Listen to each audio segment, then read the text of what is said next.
नमस्कार। खुलू माखा, जय मां त्रिपुर सुंदरी। कार्यक्रम में हमारे साथ जुड़ रहे त्रिपुरा के मुख्यमंत्री श्रीमान बिप्लब देव जी, केंद्रीय मंत्रिमंडल में मेरे सहयोगी श्रीमान गिरिराज सिंह जी, श्रीमती प्रतिभा भौमिक जी, त्रिपुरा के उप मुख्यमंत्री श्री जिष्णुदेव वर्मा जी, सभी सांसदगण, विधायकगण और स्थानीय निकायों के साथ पंचायतों के सदस्य और त्रिपुरा के मेरे उत्साही, परिश्रमी सभी मेरे प्यारे भाई बहनों, मेरे नौजवान साथियों, त्रिपुरा के साथियों से बात करके मेरा विश्वास और बढ़ गया है। आज जिन जिन लोगों से मुझे बात करने का मौका मिला, अच्छा लगा। विकास की ये चमक, अपने घर और सम्मानपूर्ण जीवन का ये आत्मविश्वास त्रिपुरा को और समूचे पूर्वोत्तर को बहुत ऊंचाइयों तक ले जाएगा। नई सोच के साथ आगे बढ़ता त्रिपुरा आने वाले दिनों में कैसा होगा, इसका अंदाजा भी हम लगा सकते हैं। साथियों, हमारे जीवन में कोई बड़ा बदलाव आए, कोई बड़ी सफलता मिले, इससे हमें स्वाभाविक रूप से उत्साह, उमंग, एक नई ऊर्जा मिल जाती है।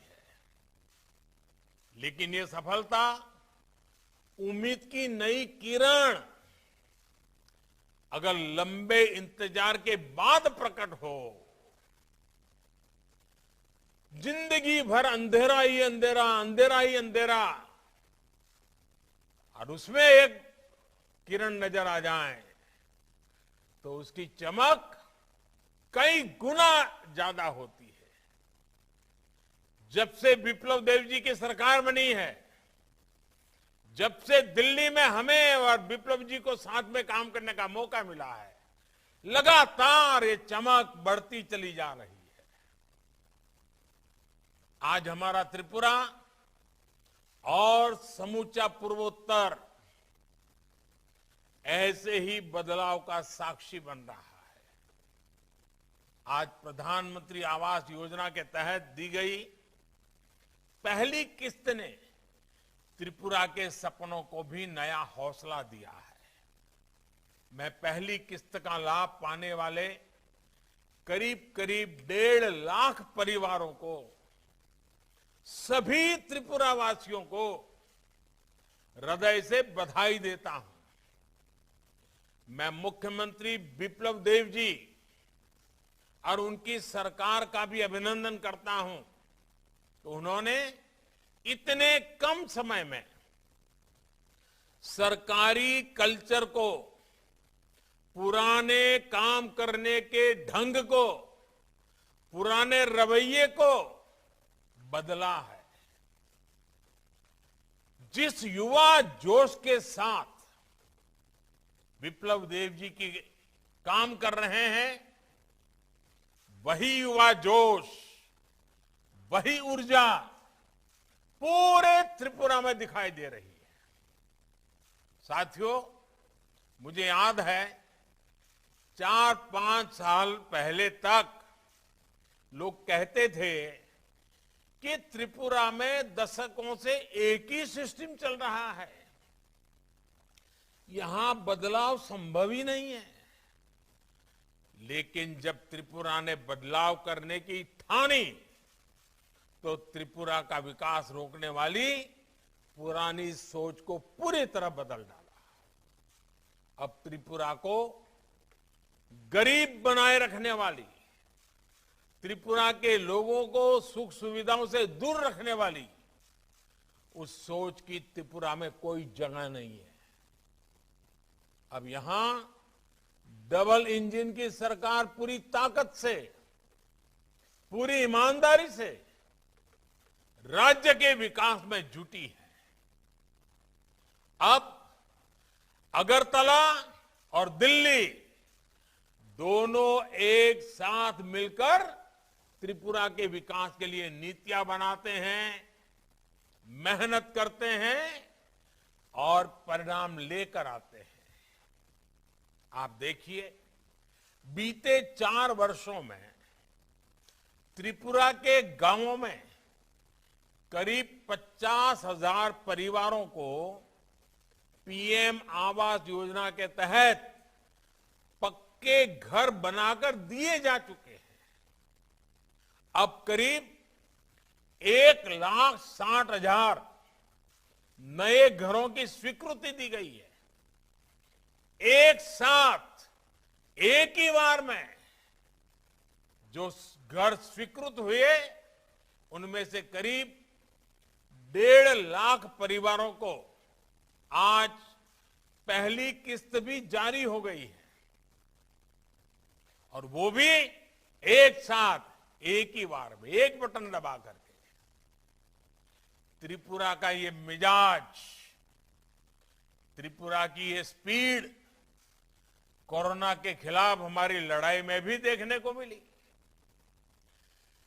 45 साल से ऊपर की उम्र के लोगों में पूरा 100% वैक्सीनेशन करने का रिकॉर्ड सबसे पहले त्रिपुरा ने ही बनाया था। और अब त्रिपुरा 18 साल से ऊपर की पूरी आबादी के भी 100% टीकाकरण के करीब है। साथियों, पहले देश के उत्तरी और पश्चिमी हिस्सों से हमारी नदियां तो पूरब आती थी, लेकिन विकास की गंगा यहां पहुंचने से पहले ही सिमट जाती थी। देश के समग्र विकास को टुकड़ों में देखा जाता था, सियासी चश्मे से देखा जाता था। इसलिए हमारा पूर्वोत्तर खुद को उपेक्षित महसूस करता था। लेकिन आज देश के विकास को एक भारत श्रेष्ठ भारत की भावना से देखा जाना चाहिए। विकास को अब देश की एकता, अखंडितता का पर्याय माना जाता है। पहले नीतियां दिल्ली के बंद कमरों में बनती थी और पूर्वोत्तर को उनमें फिट करने की नाकाम कोशिश होती थी। जमीन से ये कटाव ही अलगाव को जन्म देता है। इसलिए पिछले 7 सालों में देश ने एक नई सोच, नई अप्रोच तय की है। अब दिल्ली के हिसाब से ही नहीं, बल्कि यहां की जरूरतों के हिसाब से नीतियां बनती है। प्रधानमंत्री आवास योजना को ही लीजिए।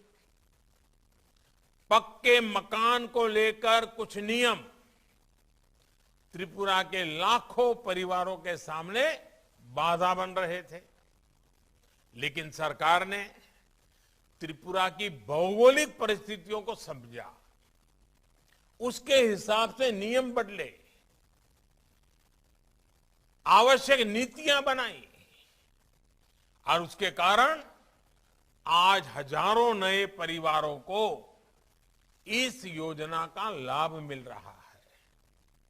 विकास के लिए यही संवेदनशीलता बहुत जरूरी है।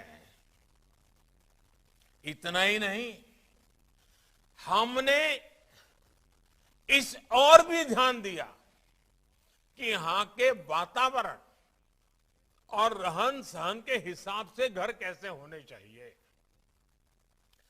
हमने घरों का साइज भी बढ़ाया और उन्हें नई सुविधाओं से भी जोड़ा।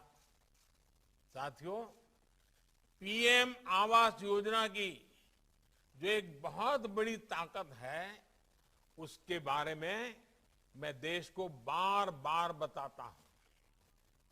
और जिस स्थान को त्रिपुर सुंदरी का विशेष आशीर्वाद मिला हो, वहां तो मैं इस बात का जिक्र जरूर करूंगा। सदियों तक हमारे यहां जो सोच रही, उसमें महिलाओं के नाम पर घर नहीं होता था, महिलाओं के नाम पर संपत्ति नहीं होती थी। पीएम आवास योजना ने इस सोच को भी बदलने का काम किया है। इस योजना के तहत जो घर बनते हैं, उनका मालिकाना हक ज्यादा से ज्यादा हमारी बहन बेटियों को मिल रहा है। अब वो घर के कागज पर भी घर की मालकिन बन रही है। इतना ही नहीं, पीएम आवास योजना से मिले घरों में जो गैस का कनेक्शन मिल रहा है, बिजली कनेक्शन मिल रहा है, पानी कनेक्शन मिल रहा है, उन सब का लाभ भी हमारी माताओं को, हमारी बहनों को, हमारी बेटियों को ही सबसे ज्यादा हो रहा है। साथियों, भारत के विकास में आत्मविश्वास से भरी हुई भारत की महिला शक्ति भारत को आगे बढ़ाने में एक बहुत बड़ा योगदान है। इस महिला शक्ति का बहुत बड़ा प्रतीक हमारे महिला सेल्फ हेल्प ग्रुप भी है। हमने सेल्फ हेल्प ग्रुप में काम करने वाली बहनों को जनधन खातों के माध्यम से बैंकिंग सिस्टम से जोड़ा है। उन्हें बिना गारंटी ऋण में भी काफी बढ़ोतरी की गई है।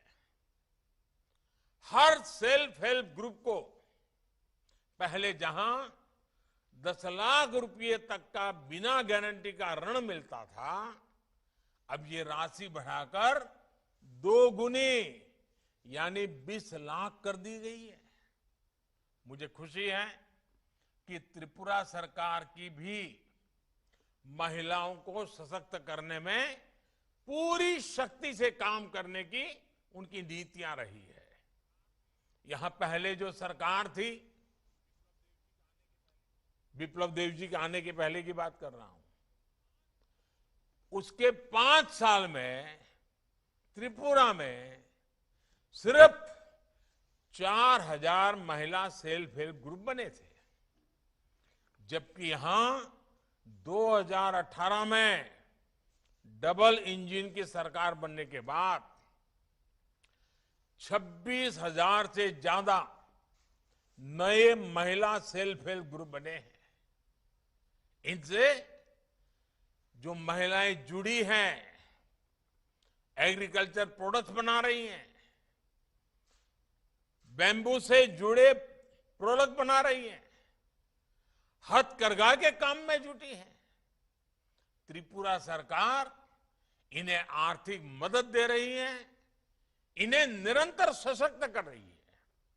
साथियों, कैसे कम समय में बड़े बदलाव हो सकते हैं, सीमित समय में नई व्यवस्थाएं खड़ी की जा सकती हैं, आज मैं त्रिपुरा को बधाई देता हूं कि त्रिपुरा ने करके दिखाया है। पहले यहां कमीशन और करप्शन के बिना बात ही नहीं होती थी, लेकिन आज सरकारी योजनाओं का लाभ डायरेक्ट बेनिफिट ट्रांसफर डीबीटी के जरिए सीधे आपके बैंक खातों में पहुंच रहा है। पहले अपने एक एक काम के लिए सामान्य मानवी को सरकारी दफ्तरों के चक्कर लगाने पड़ते थे, लेकिन अब तमाम सेवा और सुविधाएं देने के लिए सरकार खुद आपके पास आती है। पहले सरकारी कर्मचारी समय पर सैलरी मिल जाए, इसके लिए परेशान रहते थे। अब उन्हें 7वें वेतन आयोग का लाभ मिल रहा है।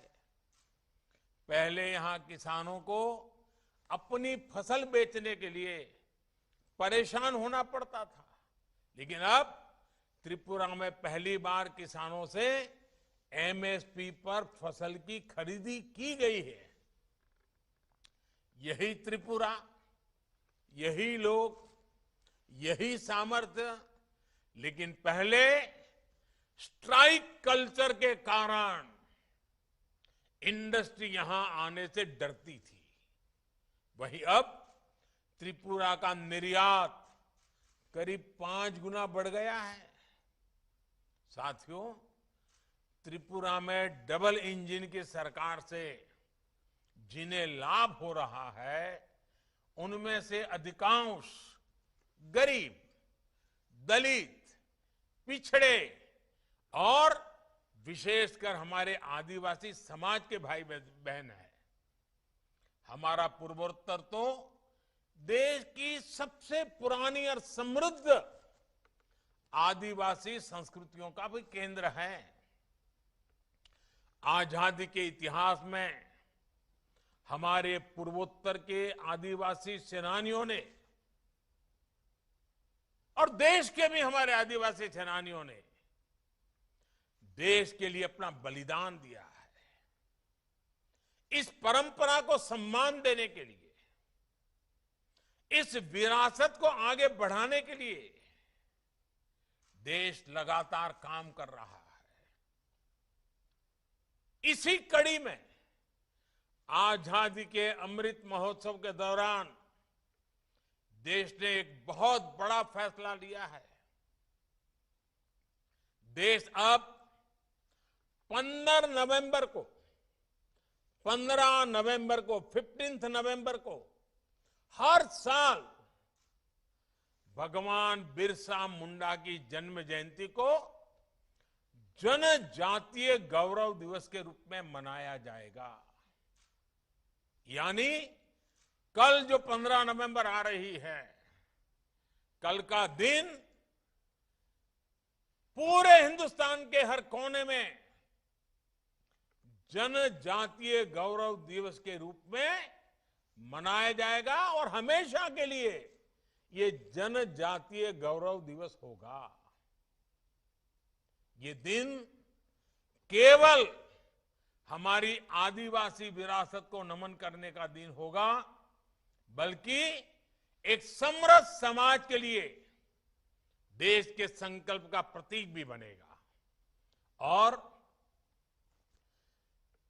जब जनजातीय गौरव दिवस की मैं बात करता हूं, जैसे आजादी के पूरे आंदोलन में 15 अगस्त का एक विशेष मूल्य है, जैसे लोकतांत्रिक मूल्यों की हमारी परिपाटी में 26 जनवरी का एक विशेष मूल्य है, जैसे हमारी सांस्कृतिक परंपराओं में राम जन्मभूमि का राम नवमी का महत्व है, जैसे हमारे जीवन में कृष्णाष्टमी का महत्व है, वैसे ही 2 अक्टूबर महात्मा गांधी की जयंती अहिंसा दिवस के रूप में स्थान है। जैसे 31 अक्टूबर सरदार वल्लभ भाई पटेल, उनकी जन्म जयंती देश की एकता के संदेश के साथ जुड़ी हुई, वैसे ही अब 15 नवंबर हमारा देश जनजातीय गौरव दिवस के रूप में मनाएगा और देश की जनजातियों ने देश के विकास के लिए, देश की समृद्धि के लिए जो कुछ भी किया है, जो भी करना चाहते हैं, इन सबको उमंग के साथ आगे बढ़ा जाएगा। साथियों, आजादी का अमृत महोत्सव, देश का ये महोत्सव पूर्वोत्तर के रंगों और यहां की संस्कृति के बिना पूरा नहीं हो सकता। इसलिए 2047 में जब देश की आजादी के 100 साल होंगे, 2047 में आजादी के 100 साल पूरे होने पर देश जिन ऊंचाइयों को हासिल करेगा, उसका नेतृत्व, उसमें बहुत बड़ा योगदान ये मेरा पूर्वोत्तर को करना है।